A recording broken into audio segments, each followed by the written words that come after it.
kita akan membaca firman Tuhan sekarang, saudara. Pertama-tama kita akan membuka Injil Lukas. Tema kita hari ini adalah firman itu telah lahir.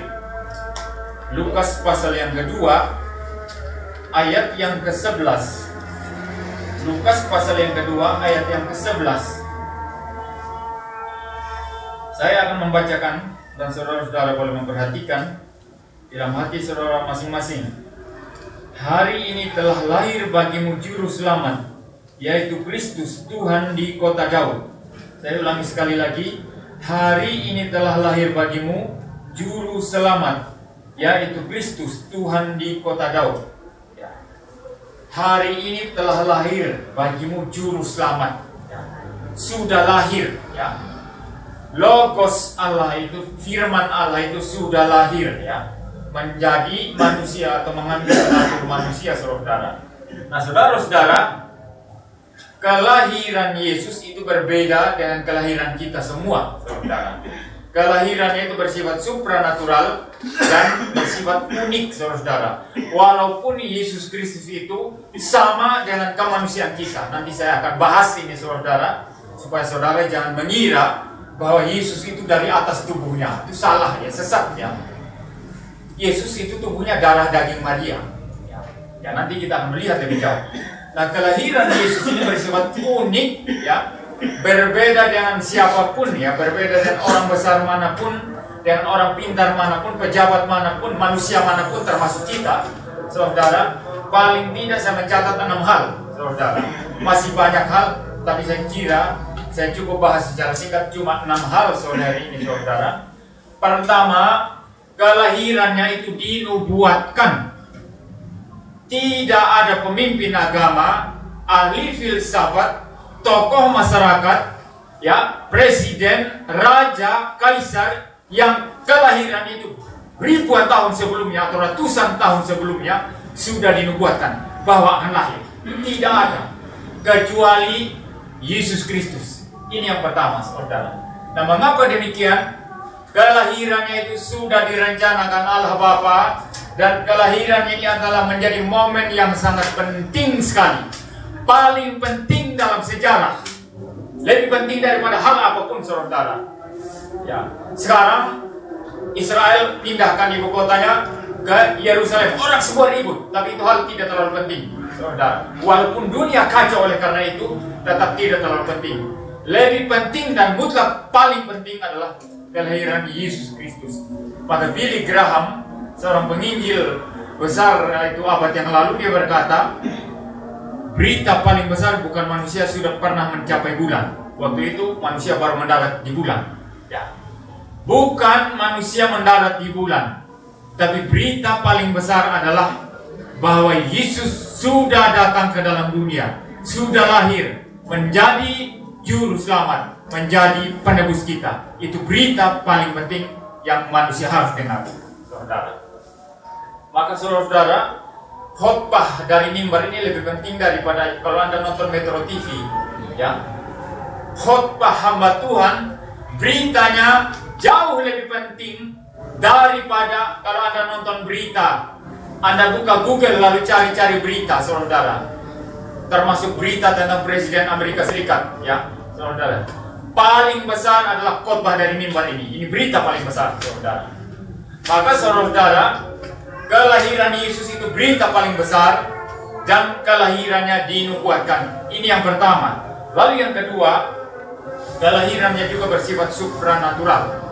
Supranatural itu berarti bahwa pembuahan janin Yesus di dalam perut Maria itu tidak melalui hubungan suami istri Yusuf dan Maria, tapi oleh karena pekerjaan Roh Kudus. Bisa, ya bisa, saudara. Waktu Tuhan ciptakan Adam, Tuhan kan tidak pakai perempuan, ya. Ini pendeta Stephen Tong yang ngomong demikian, saudara. Waktu Tuhan ciptakan Adam, Tuhan tidak pakai perempuan, betul tidak? Diciptakan dari mana? Debu tanah. Tuhan ciptakan, jadilah manusia. Lalu waktu Tuhan ciptakan Hawa, Tuhan hanya cuma pakai laki-laki, tidak pakai perempuan. Bisa tidak? Bisa, karena Tuhan itu maha kuasa, saudara. Tuhan itu maha bijak, saudara. Maka waktu Tuhan ciptakan Hawa, hanya pakai laki-laki, tidak pakai perempuan. Maka ini sebetulnya perempuan yang terlalu sombong, ya. yang menghina semua orang. Kalau tidak ada kami, kalian dah lahir, maka perempuan paling tinggi. Surga ada di telapak kaki ibu, itu ajaran neraka. Ya.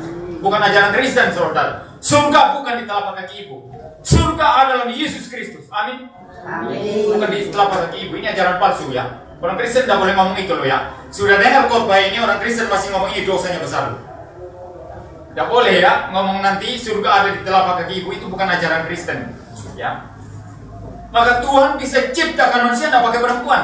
Maka perempuan jangan terlalu sombong. Hanya kami yang bisa lahirkan anak. Tuhan bisa ciptakan dari tulang rusuk Adam, saudara. Lalu yang ketiga, cara Tuhan ciptakan kita semua ini. Pakai laki-laki, pakai perempuan. Lalu cara mencipta yang keempat apa? Kemanusiaan Yesus Kristus. Kemanusiaan Yesus Kristus, Tuhan tidak pakai laki-laki, hanya pakai perempuan, saudara.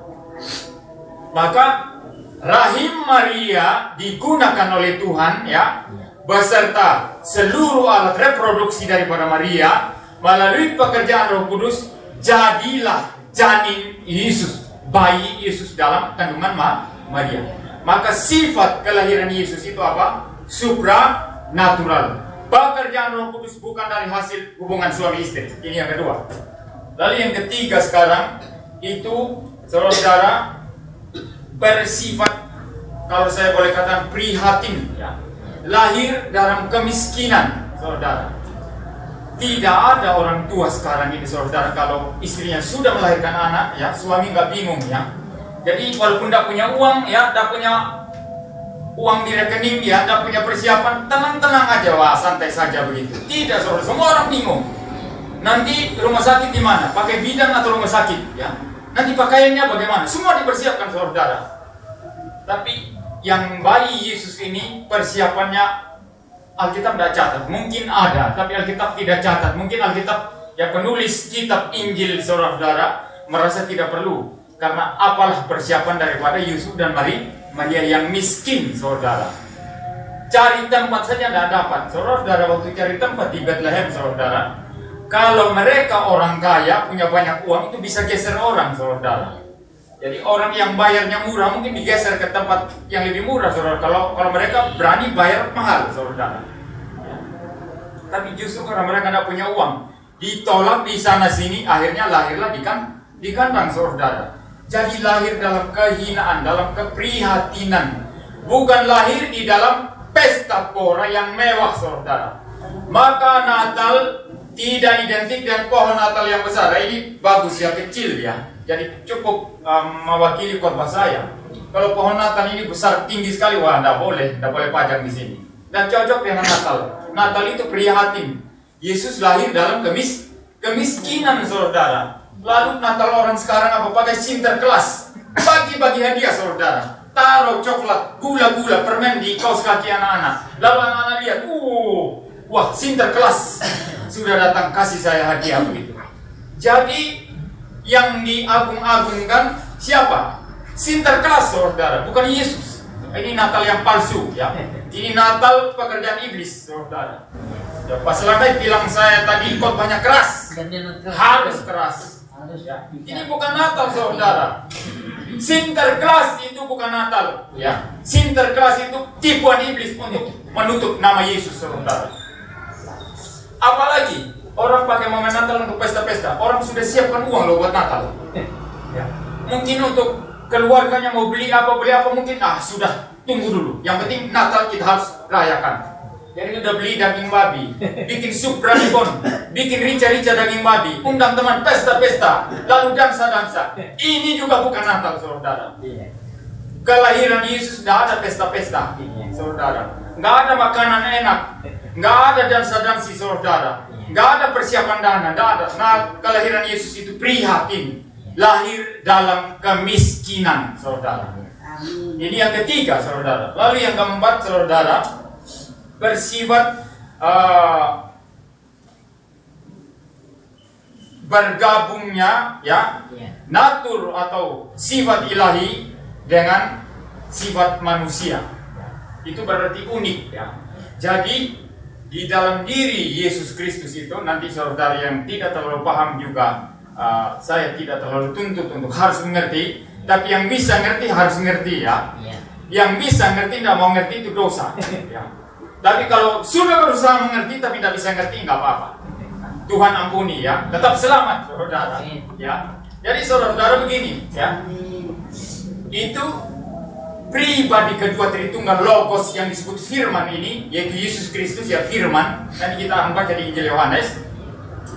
Datang ke dalam dunia, dia sudah punya sifat ilahi, sifat Allah, karena dia memang Allah ya. Lalu waktu datang ke dalam dunia, dia mengambil sifat manusia sepenuhnya, sama seperti kita, yaitu tubuh dan jiwa manusia saudara. Jadi di dalam satu pribadi yang namanya Yesus, itu bersatu dua sifat. Pertama ilahi 100%, Allah 100%. Kedua manusia 100% saudara. Maka di dalam konteks ini, kelahiran Yesus itu bersifat unik saudara. Bersifat unik. Ya, nanti kita akan lihat lebih jauh ketika membaca Injil Yohanes ya. Lalu sekarang yang kelima saudara,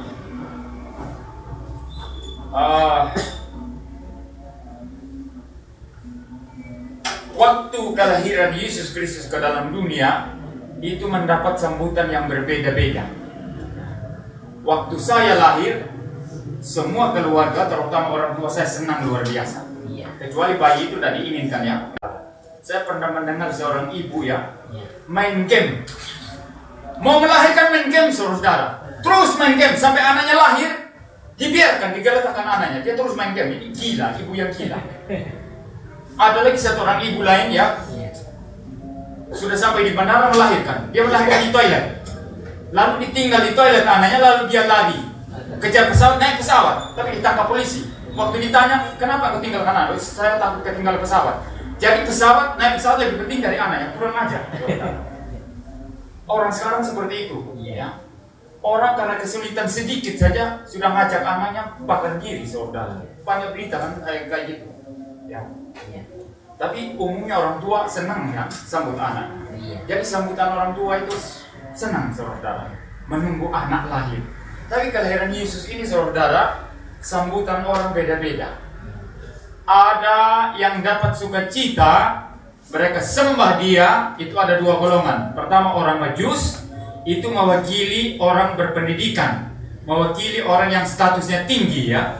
Karena orang Majus sudah mungkin orang miskin. Mereka datang jauh-jauh lalu persembahkan apa? Emas, kemenyan, dan mur saudara. Nah, ini orang penting, tidak mungkin orang miskin saudara. Datang dari jauh, biaya pakai apa? Mahal biayanya saudara. Datang dari Persia ke Yerusalem dulu, lalu ke Bethlehem untuk sembah Yesus saudara. Tapi ada golongan lain yang miskin luar biasa. Ya, gembala-gembala di padang. Nah, dua golongan ini sambut Yesus. Mereka terima Yesus. Mereka memuji Yesus saudara.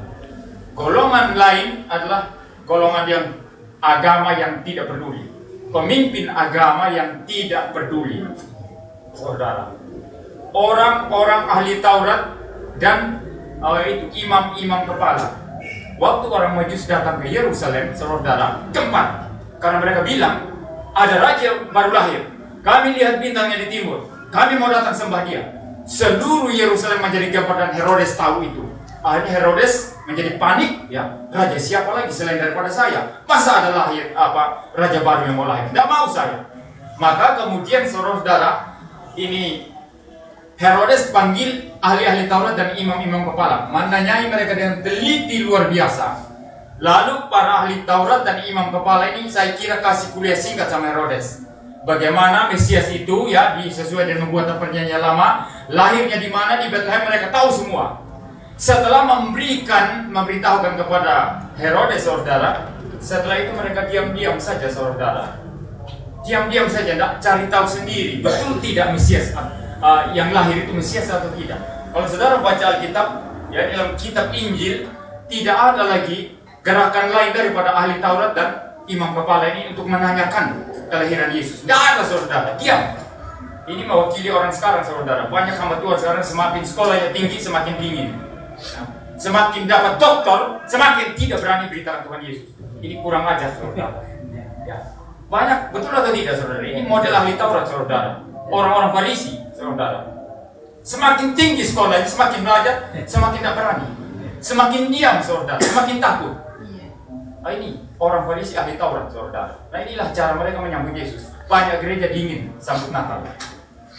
Natal ya biasa aja, ya, tukar hadiah, ya, tukar-tukar kado, ya, khotbah biasa, ya. Yang penting makan-makan begini. Nah, ini model ahli Taurat, saudara. Diam-diam, dingin, biasa aja, saudara. Lalu yang berikut siapa? Orang politik, saudara. Herodes ini orang politik. Bagaimana reaksi dia ketika tahu ada raja baru lahir, saudara? Panik. Tapi begitu panik dia cepat-cepat ambil tindakan, saudara. Tanya ahli Taurat, tanya imam kepala. Setelah tanya dan teliti, dia akhirnya atur satu rencana yang busuk luar biasa. Bunuh semua bayi, anak-anak. Sejak ya waktu yang diberitahu oleh orang-orang Majusi semua, saudara. Kenapa? Karena tidak ada boleh ya raja lain selain daripada saya. Tidak boleh ada seseorang yang lain yang disembah kecuali saya, saudara. Itu Herodes, saudara. Banyak gereja sekarang juga ada spirit Herodesnya, saudara. Dipengaruhi, saudara. Ini sebentar kan mau tahun-tahun politik kan, 2019. Ya, 2018 pilkada serentak, Natal dipakai untuk apa, saudara? Wah, kampanye, saudara. Kumpul banyak orang, diperalat oleh partai politik, lalu kemudian mulai gereja diperalat oleh politik, saudara. Maka mimbar gereja harus bersih dari politik. Kalau seorang pendeta atau jemaat mau dukung seseorang yang baik, itu dukung di belakang, saudara. Jangan pakai mimbar gereja, saudara. Kalau engkau pakai mimbar gereja, maka itu spirit daripada Herodes yang memperalat ya agama. Itu kan masalah kelahiran Yesus kan urusan agama. Mesias datang kan sesuai dengan apa yang dikatakan dalam perjanjian lama. Tapi Herodes bertindak untuk mengamankan kekuasaannya, bunuh semua bayi. Nah, kalau gereja mau amankan kekuasaannya, mau amankan ya eksistensinya, ya dia bisa kerjasama dengan pemerintah, dengan penguasa, kerjasama dengan orang-orang politik. Tapi kalau orang-orang politik yang dia dukung nanti sudah kalah, maka gerejanya tutup, saudara. Wah, ini bahaya sekali. Ada banyak sekarang, saudara, pendeta ikut mendukung dengan terang-terangan. Begitu yang didukung kalah, maka gerejanya ditutup, saudara. Kasihan sekali. Maka gereja nggak boleh campur baur, ya. Gereja boleh mengarahkan orang untuk berpolitik dengan baik, tapi gereja tidak boleh terjun langsung dalam politik praktis. Supaya berita kita aman, netral, saudara. Berita tentang Yesus lebih penting daripada siapa jadi presiden. Berita keselamatan daripada Yesus Kristus jauh lebih penting daripada siapa yang akan jadi wali kota, jadi gubernur, jadi menteri atau jadi presiden, saudara. Maka kita tidak boleh mewarisi spirit daripada Herodes ya, yang mencampur adukan agama dan politik dan hanya mempergunakan agama untuk kekuasaan politik semata-mata, saudara.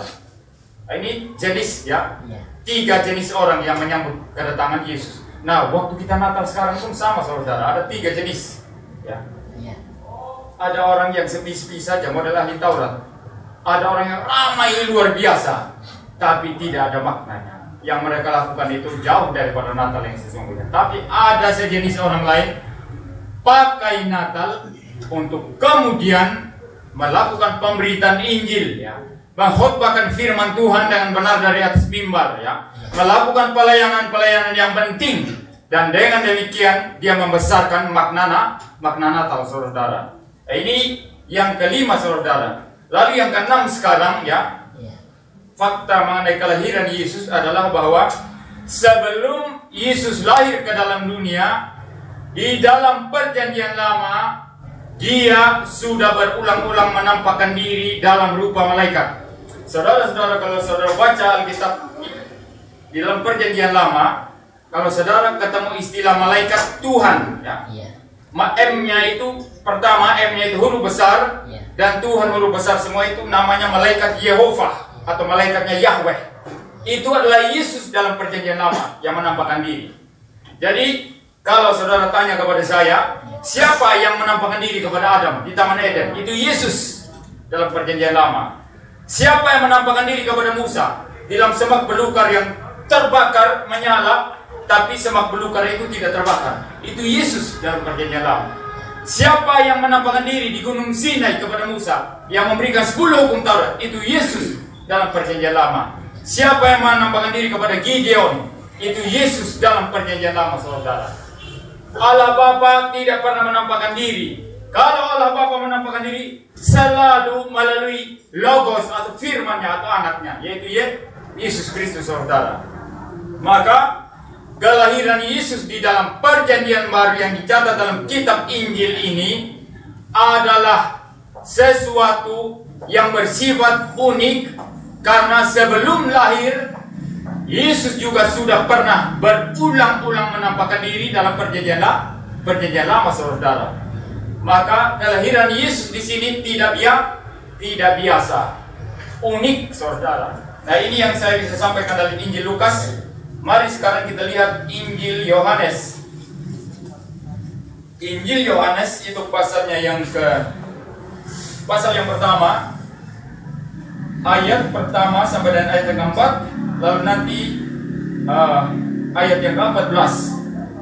Injil Yohanes pasal yang pertama, ayat pertama sampai dengan ayat yang keempat dan ayat yang ke-14. Saya akan membaca. Pada mulanya adalah firman, firman itu bersama-sama dengan Allah, dan firman itu adalah Allah. Ia pada mulanya bersama-sama dengan Allah. Segala sesuatu dijadikan oleh Dia, dan tanpa Dia tidak ada sesuatu pun yang telah jadi dari segala yang telah dijadikan. Dalam Dia ada hidup, dan hidup itu adalah terang manusia. Ayat 14. Firman itu telah menjadi manusia dan diam di antara kita, dan kita telah melihat kemuliaannya, yaitu kemuliaan yang diberikan kepadanya sebagai anak tunggal Bapa, penuh kasih karunia dan kebenaran. Firman itu telah menjadi manusia.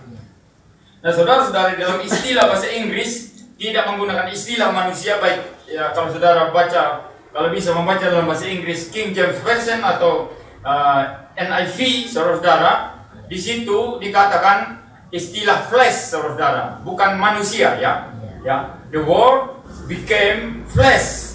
Jadi firman itu menjadi daging, katanya, saudara. Nah, istilah menjadi manusia dalam bahasa Indonesia ini jauh lebih aman, saudara. Menjadi daging kalau tidak dipahami dan benar bisa menyesatkan, saudara.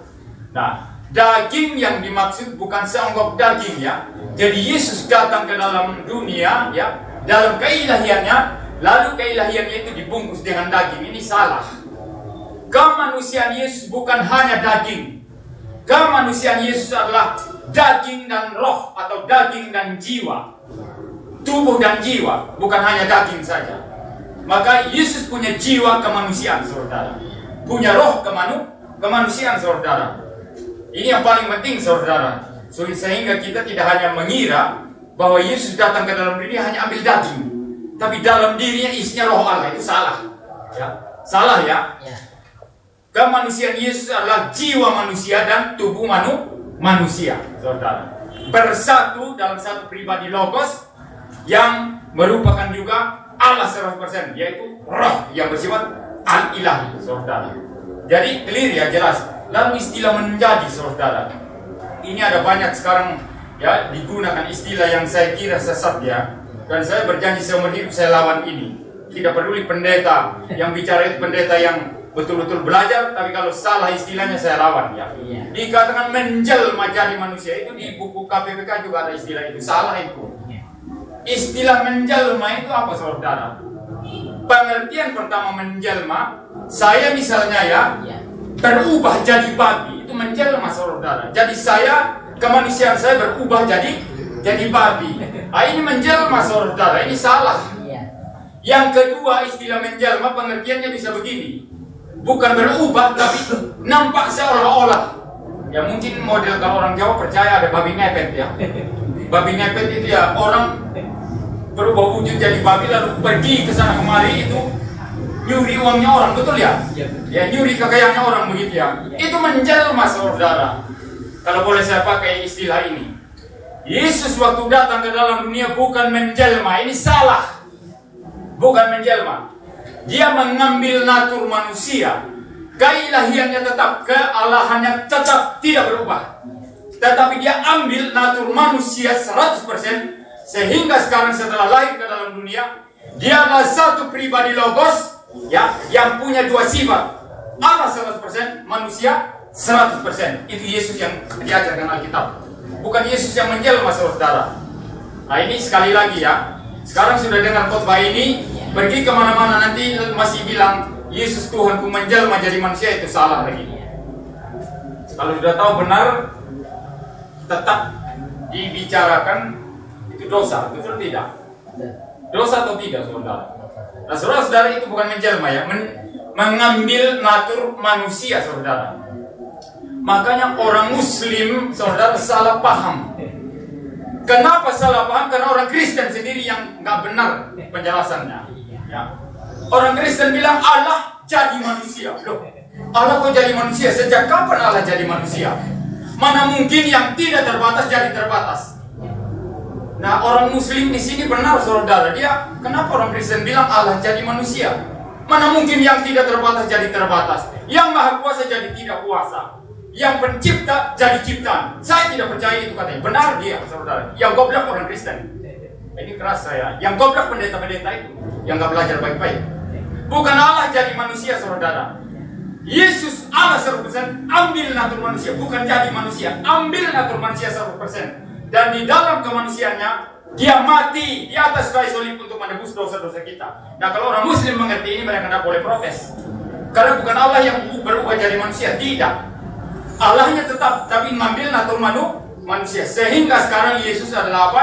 100% Allah, 100% manusia, saudara. Jelas ya? Clear ya? Jadi saudara, bukan berubah menjadi manusia, ya. Lalu yang berikut, saudara, yang kita perlu pahami sekarang mengenai kemanusiaannya.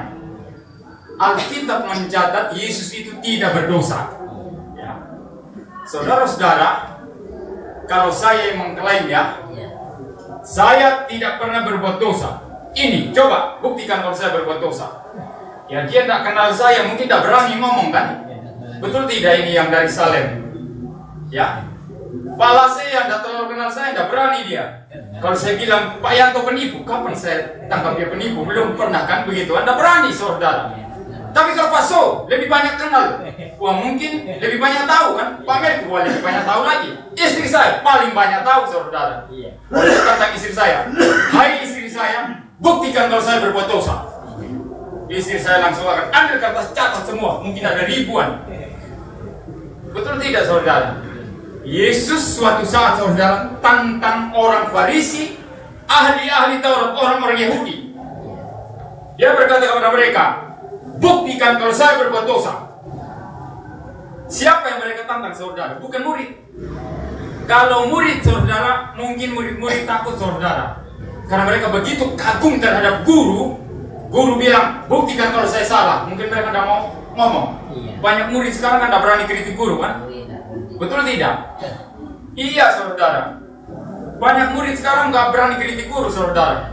Kalau saudara Melki ini masih junior ya, boleh saya anggap ikut kelas doktrin lama, saya anggap dia murid, belum pernah kritik saya loh. Mungkin dia banyak, wah ini banyak salah, ada salah ini Pak Yan, tetap dia nggak kritik. Kenapa begitu, saudara? Bukan masalah itu, sungkan, saudara. Hormat, saudara. Yesus bukan tantang murid-murid. Kalau tantang murid-murid, buktikan kalau saya salah. Ya, pantas saja muridnya sendiri mana bisa ngomong kesalahan Yesus. Yesus juga tidak tantang perempuan-perempuan yang melayani dia. Tidak, saudara. Kalau perempuan-perempuan yang ditantang, kita punya alasan, pantas saja. Perempuan itu kan kagum-kagum terhadap Yesus, kagum terhadap mujizatnya, kagum terhadap pengajarannya begitu berwibawa, kagum terhadap sifatnya begitu ya gentle, ya begitu rendah hati, begitu baik hati. Nggak mungkin mereka. Tapi yang Yesus tantang itu adalah orang-orang yang paling keras melawan Yesus. Saya kalau musuhan dan orang, ya, saya akan cari tahu orang ini pergi kemana. Ya. Betul atau tidak, saudara? maka banyak orang politik jatuh kan, betul tidak? Itu lawan politiknya kan amat-amati saudara. Bila perlu sudah ada mata-mata saudara. Ini kemana nih? Kenapa dia membela ke hotel itu? Kemana dia ini? Jangan-jangan ke pelacuran. Wah, bawa foto. Ada satu pendeta di Amerika saudara, pendeta karismatik ya. Ini kalau ada orang karismatik di sini belajar bersama-sama kita saudara. Ya, pendeta karismatik suka khotbah di TV mengenai mujizat dan lain sebagainya saudara. Suatu saat pendeta ini pergi ke tempat pelacuran saudara. Sampai di sana saudara, waktu dia keluar dari tempat pelacuran, itu ban mobil itu gembos. Ada seseorang yang ikuti dia, majelis di gerejanya yang tidak suka sama dia, gembosin bannya. Dia lirik kiri, lirik kanan, nggak ada orang, sepi. Wah, saya mau kerja sendiri nggak bisa. Akhirnya dia panggil pelacur itu, yang tadi yang main sama dia, panggil suruh keluar dan bantu dia. Majelis yang sudah ikuti dia tadi ambil direkam, lalu dilaporkan di dalam rapat majelis pendeta ini dipecat. Saudara, di mata-matai saudara. Makanya siapa mata-mata paling bagus saudara? Musuh. Ya kalau musuh anda istri anda ya istri pasti kirim orang mata-mata. Ini suami saya kemana ya? Kalau musuh anda teman rekan pelayanan ya itu. Dia akan memata-matai semua. Khotbah anda akan diperhatikan. Kalau salah, wah ini saya bantai di rapat majelis nanti. Betul tidak saudara? Yang Yesus datang adalah musuhnya yang paling keras, orang Farisi ahli Taurat. Saudara. Dan Yesus berkata kepada mereka, buktikan kalau saya berbuat dosa. Tapi mereka tidak bisa membuktikan. Daripada membuktikan Yesus berbuat dosa, tidak. Mereka justru bilang apa? Benarkan Yesus, engkau orang Samaria yang kerasukan setan. Jawaban mereka nggak nyambung saudara, nggak logis. Kenapa? Karena Yesus memang tidak pernah dibuktikan berbuat dosa. Yesus tidak berbuat dosa. Yesus suci 100% saudara. Hanya Yesus yang suci. Pemimpin agama banyak yang cabul saudara. Pemimpin agama banyak yang tidak beres moralnya saudara. Hidup pernikahannya tidak benar saudara.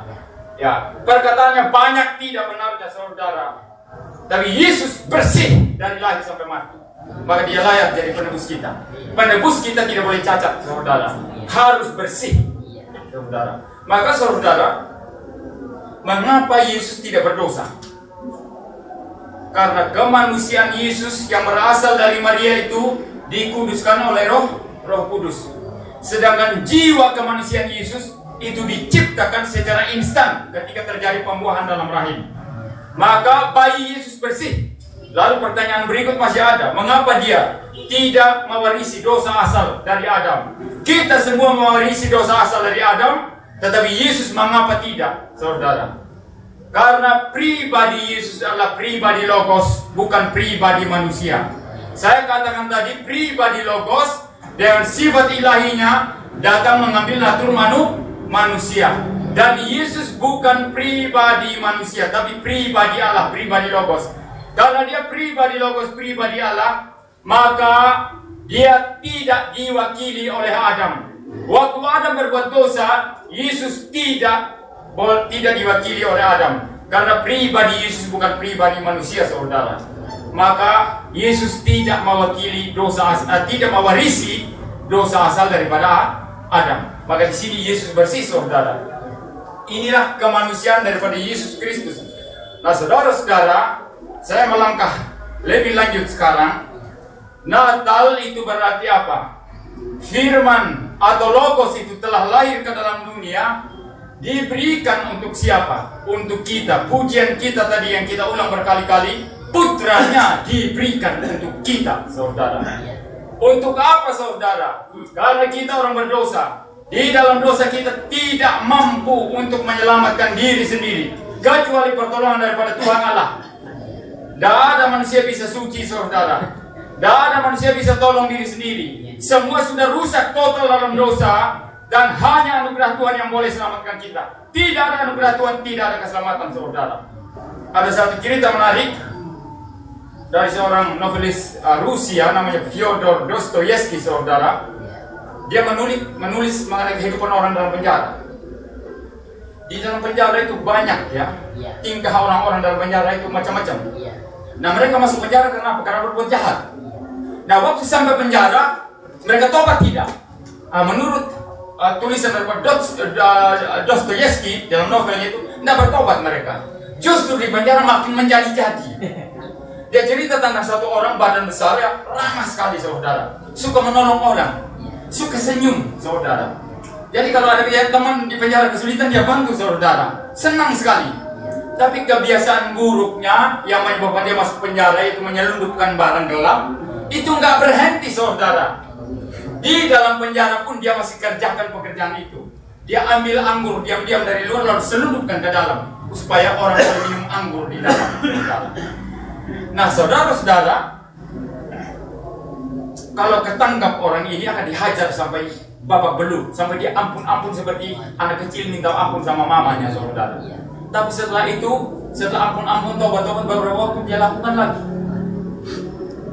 Nah, ini ilustrasi ini sangat baik untuk menggambarkan natur kita ini yang dosanya luar biasa, saudara. Tidak ada yang bersih, saudara. Semua rusak dalam dosa. Maka celakalah mereka yang menyombongkan kesalehan mereka. Jalan pakai toga besar, pakai putih-putih lalu, wah seakan-akan suci seluruh dunia. Tidak. Yesus Kristus berkata, kesucian kamu hanya seperti kain kotor, kain yang dipakai oleh wanita waktu cemal, ya waktu haid, saudara, waktu menstruasi, terlalu najis, terlalu kotor. Nggak ada yang baik, saudara. Maka menjadi Kristen bukan menjadi suci dulu baru masuk gereja, salah. Jadi tidak suci, percaya Yesus, Yesus akan menguduskan kita, saudara. Yesus yang menyelamatkan kita, Yesus yang membebaskan kita dari kuasa dosa. Ada banyak orang kalau diinjili kan jawabannya begini kan, ayo kita ke gereja, mau percaya Tuhan Yesus. Sebetulnya sih saya mau, cuma saya ini hidup saya ini masih rusak, mana boleh saya masuk gereja. Justru gereja adalah tempat penampungan orang-orang rusak, orang-orang busuk yang harus diperbaiki di dalam gereja, saudara. Pernah suatu saat itu pada waktu ada penganiayaan besar ya, zaman Agustinus, itu orang-orang Donatisme, saudara. Mereka bilang setelah aman ya, itu orang-orang yang dulu waktu ada penganiayaan mundur dari gereja, gak usah terima lagi mereka. Mereka ini adalah orang yang sudah murtad, tidak boleh diterima dalam gereja. Agustinus berkata, engkau tidak memahami anugerah Tuhan Allah. Kalau Tuhan mau berbelas kasihan kepada dia, mengampuni dia, mengapa engkau tidak terima? Jadi tidak ada boleh orang membanggakan diri, membanggakan hidup, membanggakan segala sesuatu. Semua rusak dalam dosa. Itu sebab Yesuslah lahir. Maka Natal itu harus ada. Yesus diberikan untuk kita, saudara, supaya kita disucikan, kita dibenarkan, kita diselamatkan, saudara. Nah, saudara-saudara, di samping firman yang lahir 2000 lebih tahun yang lalu, ada firman yang ditulis. Alkitab ini, saudara. Ini saya mau jelaskan kepada saudara. Ada dua jenis kelahiran daripada firman atau Yesus Kristus dalam kehidupan kita. Pertama, Natal. Putranya diberikan untuk kita supaya kita selamat, supaya dosa-dosa kita boleh dibereskan, saudara. Yang kedua, Allah memberikan kita firman yang ditulis ini, saudara, yang sudah ada di dalam Alkitab, saudara. Nah, firman ini pun juga harus lahir dalam kehidupan kita. Kelahiran Logos yang pertama dalam kehidupan kita pada saat Natal itu berkaitan dengan kita harus beriman kepada Dia. Tanpa beriman, tanpa percaya kita binasa. Tanpa beriman, tanpa percaya dosa kita tidak mungkin dibereskan oleh Tuhan Allah. Tapi setelah dosa kita dibereskan, kita dibenarkan, kita diselamatkan, perlu Logos atau firman yang sudah ditulis lahir dalam kehidupan kita setiap hari, saudara. Kalau tidak, maka pendeta khotbahnya biasa saja. Orang Kristen nyanyi ya biasa saja. Gak ada yang rasa ini memuji Tuhan. Saya ada sesuatu ya, semangat atau gairah dari dalam. Tidak ada, karena firman ini tidak lahir di dalam kehidupannya, saudara. Maka saudara, biarlah di momen Natal ini Alkitab ini pun firman yang sudah ditulis Logos Allah yang sudah ditulis itu lahir dalam kehidupan kita masing-masing. Lahir dalam kata-kata kita, lahir di mata kita. Nah, kalau lahir di mata kita berarti apa? Istri orang jangan engkau tatap dengan cara tidak wajar atau tidak sebagaimana mestinya. Harta orang tidak boleh engkau inginkan. Hari Minggu harus datang ke gereja, harus memuji Tuhan, harus dengar firman Tuhan. Engkau anak muda yang belum menikah, jangan camari kehidupan seksualmu. Sebelum menikah, jangan berhubungan seksual. Ini yang diperintahkan oleh Tuhan Allah. Dengan demikian, maka hidupmu aman, saudara. Firman harus lahir dalam kehidupan kita, sehingga ada dinamika, ada semangat, ada spirit firman yang sejati yang lahir dalam kehidupan kita. Lalu semua orang-orang lain yang ada di sekitar kita menjadi sadar, ini orang berbeda, ini orang milik Kristus, ini orang ada firman Tuhan di dalam kehidupannya, saudara. Amin. Maka di dalam momen peringatan Natal ini, pertama-tama biarlah kita merenungkan kelahiran daripada Logos Allah 2000 lebih tahun yang lalu, di mana Dia memberikan dirinya untuk kita, mati dan bangkit untuk kita, dan akan datang untuk menghakimi semua orang. Saudara, yang percaya berbahagialah akan bersama-sama dengan Dia dalam langit dan bumi yang baru. Yang menolak Dia, orang-orang durhaka, celakalah, mereka akan binasa secara kekal, saudara. Yang kedua, Logos yang sudah tertulis ini biarlah lahir di dalam kehidupan kita masing-masing, menjadi daging dalam kehidupan kita masing-masing, sehingga pikiran kita, hidup kita, perkataan kita, setiap kelakuan kita itu firman mewarnai, mempengaruhi, dan memberikan satu dorongan untuk memuliakan Tuhan Allah. Amin. Biarlah Natal ini menjadi sesuatu momen yang baik bagi kita, di mana Logos itu lahir. Lahir, kita percaya, kita diselamatkan, kita dibenarkan, dosa-dosa kita dihapuskan. Lahir yang kedua, firman ini boleh lahir dalam kehidupan kita, sehingga nyata buah-buah firman. Amin. Ada satu ilustrasi terakhir sebelum saya tutup khotbah ini, saudara. John Sung, saudara, seorang penginjil Cina, ya, mungkin paling besar itu sekitar 1 abad yang lalu, saudara. Suatu saat dia pernah kasih ilustrasi begini. Ada orang jual obat keliling, rambutnya begitu tebal, ya. Obat itu obat botak, saudara, ya. Jadi siapa yang botak, rambutnya tidak tumbuh, boleh beli obat sama dia, nanti rambutnya tumbuh, saudara. Seperti itu. Nah, saudara-saudara, dia keliling kampung sana sini, ya, saudara, tawarkan obat. Banyak orang beli, banyak orang percaya. Sampai suatu saat ketika dia keliling, dia capek, tidur di bawah pohon, ngorok di bawah pohon. Lalu ada beberapa anak-anak nakal di kampung itu datang ganggu dia. Mereka pegang-pegang hidungnya, dia diam aja. Karena terlalu capek, mungkin dia tidak sadar. Mereka korek-korek bibirnya, diam, saudara. Mereka ambil bulu ayam lalu korek-korek telinga, diam dia, saudara. Wah, ini orang kok begitu ya? Ayo, sekarang gini caranya. Saya tarik nanti rambutnya keras-keras, kalian teriak keras-keras, mungkin dia bangun nanti. Saudara-saudara, seorang anak lain tarik rambutnya keras-keras, yang lain teriak. Lalu mereka satu kali tarik, lalu teriak. Rambutnya itu lepas semua, saudara. Ternyata itu bukan rambut sungguhan, wig, saudara, rambut palsu. Kepalanya pelontos, licin sekali. Wah, anak-anak teriak keliling, bohong orang ini. Hai orang kamu lihat, bohong orang ini. Dia jual obat, jual obat. Itu ternyata rambutnya sendiri pelontos, rambutnya sendiri licin. Ayo semua, gebuki dia, pukul dia. Habis dia, saudara. Kalau firman tidak lahir dalam kehidupan kita, maka kita tidak beda dengan orang jual obat itu tadi, saudara. Amin. Firman harus lahir dalam kehidupan kita, termasuk anak sekolah teologi. Bagaimana cara kau gunakan Facebook, gunakan media sosial, berkhotbah, siapkan khotbahmu, siapkan pelajaranmu, buat paper dan lain sebagainya. Firman harus lahir dalam kehidupan kita, saudara. Amin. Mari kita tundukkan kepala, kita berdoa. Tuhan, kami bersyukur Tuhan untuk firman Tuhan sore hari ini. Kami berterima kasih kami sudah mendengarkan firman Tuhan. Dialah Logos Allah yang sudah lahir 2000 lebih tahun yang lalu.